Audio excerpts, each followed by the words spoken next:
Next naman is i-check yung blood pressure.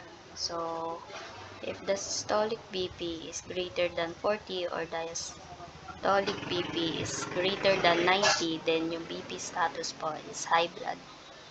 Then, kapag mababa naman po sa 90, then yung systolic BP po is mababa sa 60, then yung status po is low blood pressure.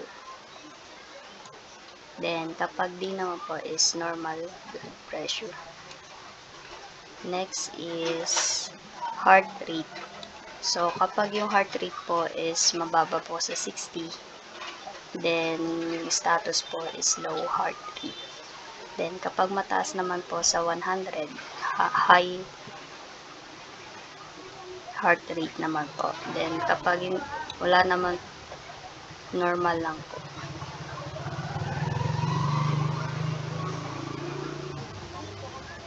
So, ito naman po is yung overall patient condition. So, kapag po is may abnormal vital sign po yung patient is kailangan po siyang i-monitor. Then, kapag yung lumabas po sa condition is normal lang po, is yung vitals po niya is stable. Then, next is output section. So, bale, ito po yung naka-print out po sa kapag niran po yung program. So, ito po yung header, hospital admission and bill summary. Then, nakapaloob po dyan yung patient ID, name, age, room stay, days of stay, and yung vitals po ng patient, temperature, blood pressure, heart rate, then yung billing details po, room bill, lab bill, medicine, operation, subtotal, discount, then discount amount, total bill, then nandito po yung status, if discount po, yung discount type, and patient status po.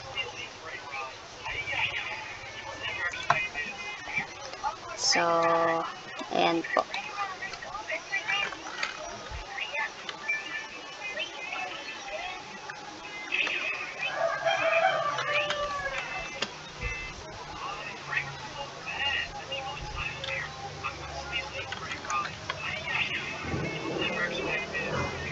Age is 61.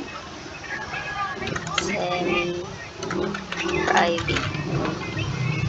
Then, sabihin natin 8 days. Then, lab test na is 5.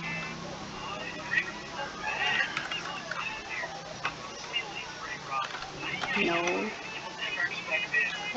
Is 36. 89.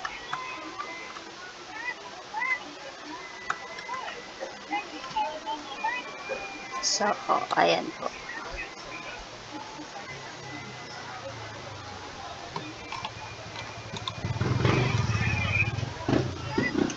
Akin na yan. May